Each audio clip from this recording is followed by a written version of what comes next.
Washington woke up to urgent headlines. Operation Epic Fury had begun. The president warned of a rapidly evolving confrontation with Iran. U.S. bases and embassies fortified, the world held its breath. Global markets swung wildly as investors scrambled. Operation Epic Fury was now front-page news everywhere. The world waited. Who would blink first? Operation Epic Fury didn't come out of nowhere.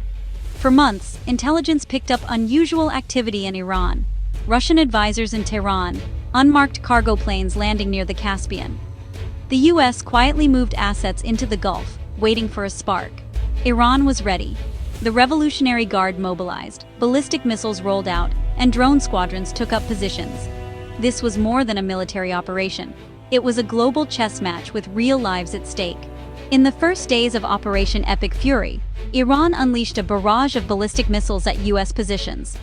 The U.S. anti-missile shield proved effective, intercepting most rockets. But Iran adapted. Drones soon replaced missiles as the weapon of choice. Dozens of small, fast UAVs swarmed U.S. bases and ships, some carrying explosives. The rules of engagement changed overnight, marking a new era of warfare. The U.S. realized that shooting down cheap Iranian drones with million-dollar missiles was unsustainable. Military planners needed a smarter approach. Within days, new tactics appeared on the front lines. Portable electronic jammers fried drone circuits mid-flight. Laser weapons, once experimental, now burned targets out of the sky in seconds. U.S. bases bristled with anti-drone nets and rapid-fire autocannons. Troops trained with handheld drone disruptors, devices that looked like oversized rifles, but could disable UAVs at the pull of a trigger. The Pentagon shared videos of successful takedowns, reassuring the public that the tide was turning. Some of the most effective defenses weren't weapons at all. Special teams used advanced software to hack and hijack enemy drones. Once seized, the UAVs were flown back for study. The U.S. soon unveiled a new program. Captured drones would be reverse-engineered, learning from the enemy's own tools. The rapid evolution of drone defenses gave the U.S. an edge. The battlefield was now a proving ground for the next generation of warfare, where innovation could mean the difference between victory and defeat. The United States took the fight back to Iran using a new breed of drones. These weren't the Reapers and Predators of old. Instead, engineers had reverse-engineered models captured from Iranian and Russian forces. The result was swarms of disposable, low-cost drones that could confuse, overwhelm, and strike targets deep inside enemy territory. These drones flew lower and faster than their predecessors.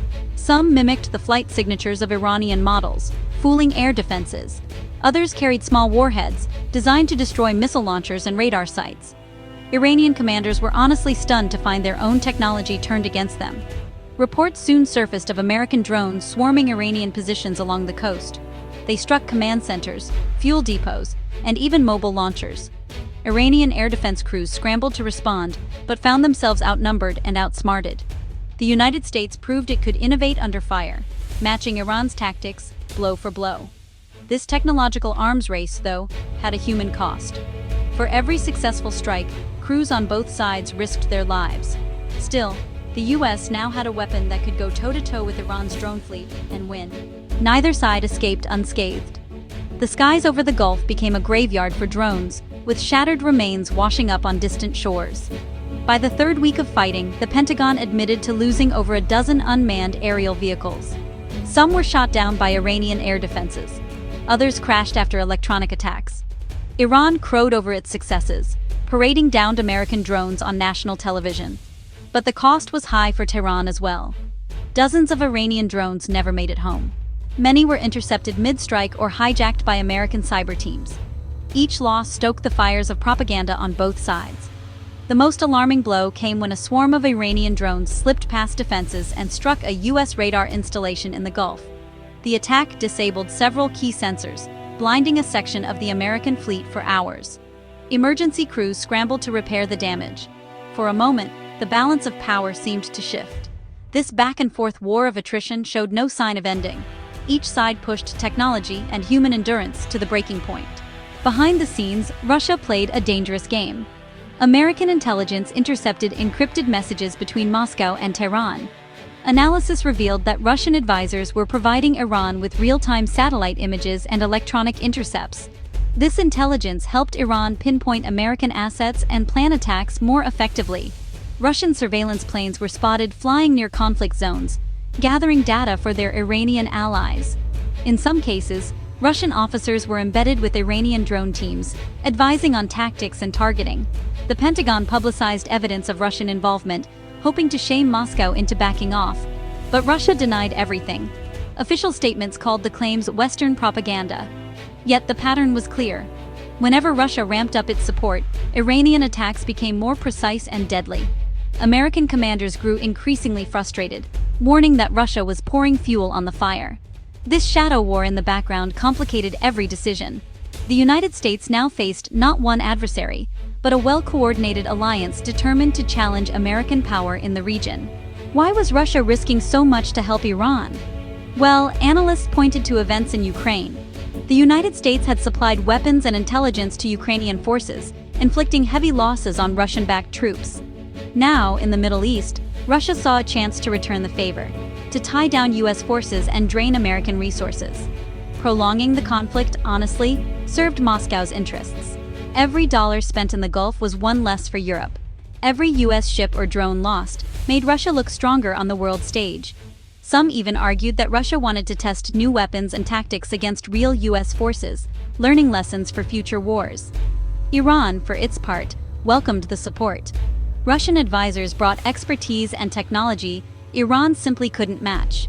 In turn, Iran helped Russia expand its influence across the Middle East. The war became a proving ground for both nations' ambitions, and a deadly trap for the United States. The echoes of Ukraine haunted every decision. The U.S. faced a long, grinding struggle, as Russia and Iran coordinated their moves in a dangerous game of global chess. The United States responded with overwhelming force. Navy SEALs launched daring raids on Iranian coastal bases. Airstrikes destroyed missile launchers and fuel depots. But the most dramatic blows came at sea. U.S. warships targeted Iranian patrol boats and fast attack craft, using precision missiles to sink them before they could threaten shipping lanes. Satellite images showed the aftermath: burning hulls and oil slicks near Iranian ports. Iranian state media struggled to hide the losses, but videos leaked online revealed the extent of the destruction. In just 1 week, at least 6 Iranian ships were confirmed destroyed, with several more damaged or abandoned. The message was clear. The U.S. would not let Iran control the Gulf. Each ship lost was a blow to Iran's military pride, and a warning that escalation would not go unanswered. Not all the news was about military victories. In the chaos of battle, tragedy struck a school in coastal Iran. Initial reports were confused. Some claimed a U.S. missile had gone astray. Others said Iranian air defenses triggered the disaster. What is certain? Dozens of children and teachers were killed when the building was destroyed. The school was located less than a mile from a major naval base, making it a potential collateral target. Videos of grieving parents and rescue crews searching the rubble shocked viewers worldwide. The U.S. military expressed deep regret, promising a full investigation. Iran condemned the strike as a war crime, calling for international intervention. The incident became a flashpoint. Protests erupted in Tehran and across the region. The burden of war was now measured in innocent lives lost, and calls for peace grew louder even as the fighting continued. In the aftermath, a new problem emerged. Commercial satellite companies, fearing that their images were being used to plan attacks, restricted access to fresh photos over the conflict zone. Media and analysts found themselves in the dark, relying on outdated or heavily censored images. The decision drew sharp criticism. Activists argued that transparency was needed now more than ever. But the companies stood firm. They pointed to evidence that both sides were using satellite data to target enemy positions, making each new image a potential weapon.